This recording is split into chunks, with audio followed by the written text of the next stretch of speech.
Hi guys, today's video is going to be a tutorial about how to do your own salon style blow dries. I've been doing this on me and my sisters for years and years and years, and it's actually really simple to do.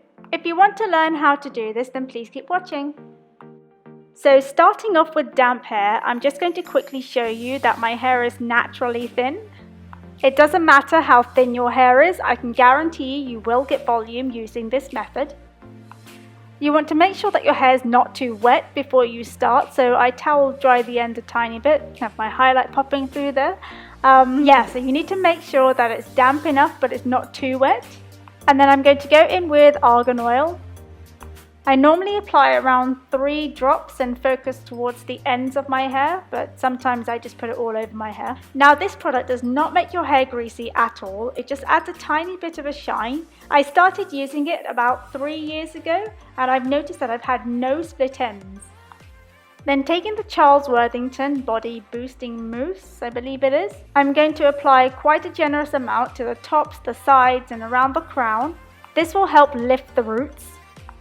Then finally taking TRESemme Heat Defense Spray, I'm going to apply this all over my hair for extra protection. Now moving on to the styling part, I'm going to make sure that my hair is almost dry. I'm going to start with the fringe area and section a bit of hair which is about 3 inches wide and 1 inch deep. I'm going to use my Kent brush and place this behind the hair so it lifts the hair from the root. Then blow dry the entire length of the hair, pulling the hair upwards. I do this a few times on each section of hair so I make sure I grip the hair properly at the roots and blow dry upwards. Once the section is smooth and shiny, you want to place a roller in your hair. You lift the hair up and place the roller behind, you wrap around the edges and roll the roller back down and push it so that it sticks to the head and it doesn't move. I'm going to section another bit of hair and I'm going to do the exact same thing. Try to make sure that you take around the same amount of hair when you take out a section.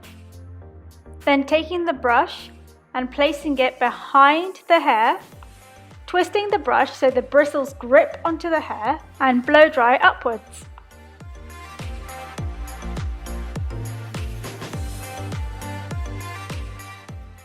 You want to position your roller about 2/3 the way up your hair. Oops, I've gone off screen a tiny bit, but you want to lift your hair, place your roller, wrap around the edge, roll it back down and kind of grip it into the hair so it doesn't move. Taking another section of hair behind that piece, I'm going to do the exact same thing.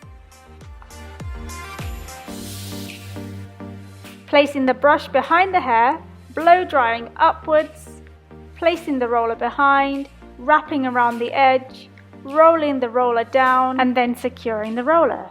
I just want to show you a common mistake that I've seen people make.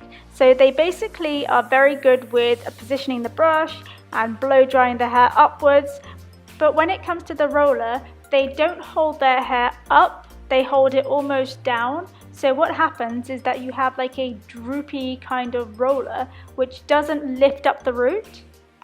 So you want to make sure you're lifting the hair before you place the roller, wrap around the ends of the hair and then roll down the roller and tuck in any flyaways or any baby hairs and then just secure it on the side of the head. You repeat these steps until the entire head is covered with rollers.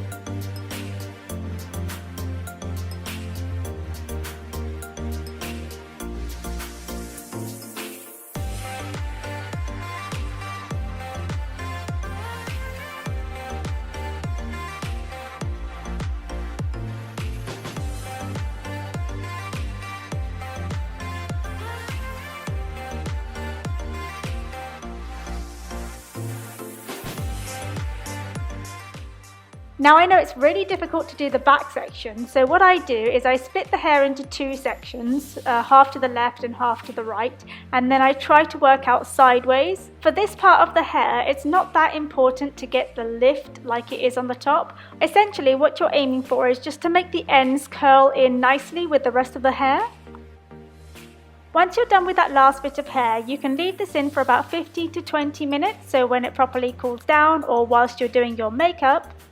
I usually like to go back in with the blow dryer and add a tiny bit of heat to it, or if you want to use some hairspray, you can add some here. Then taking any pintail comb, starting at the back of the head, one by one, you want to remove your curlers. You'll initially see a really beautiful curl at the end of your hair. Don't pull too hard when you're taking out the rollers. You just want to ease them out slightly, and you notice the higher you go, you'll have a lift at the roots of your hair. At the bottom of my head, I generally just comb it out with my fingers just to make it blend a bit better. As I go above the ears, I tend to back comb the root a tiny bit just so that the hair holds a bit better.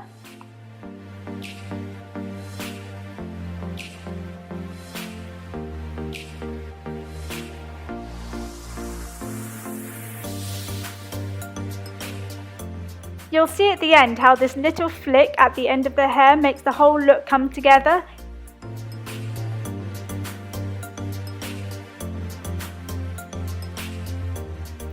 I always leave these 3 rollers till the end because I like to backcomb them that tiny bit more.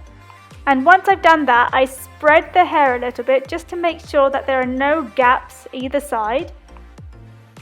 I don't backcomb the fringe as much as I do the other 2 rollers on top, just because it looks nicer when it's a bit natural and free-flowing. And that is the hairstyle completed. The hair has so much volume, it's really bouncy, it's so much easier to do other styles, like if you want to put half up or if you want to put the side up. You'll see that the curls at the bottom are really nice. I'm lifting it so you can see because I shouldn't have worn a black top when I was doing this tutorial, but never mind. I hope you get a chance to try out this tutorial, and if you do, tag me in your pictures so I can see, and I'll see you again very soon in my next tutorial.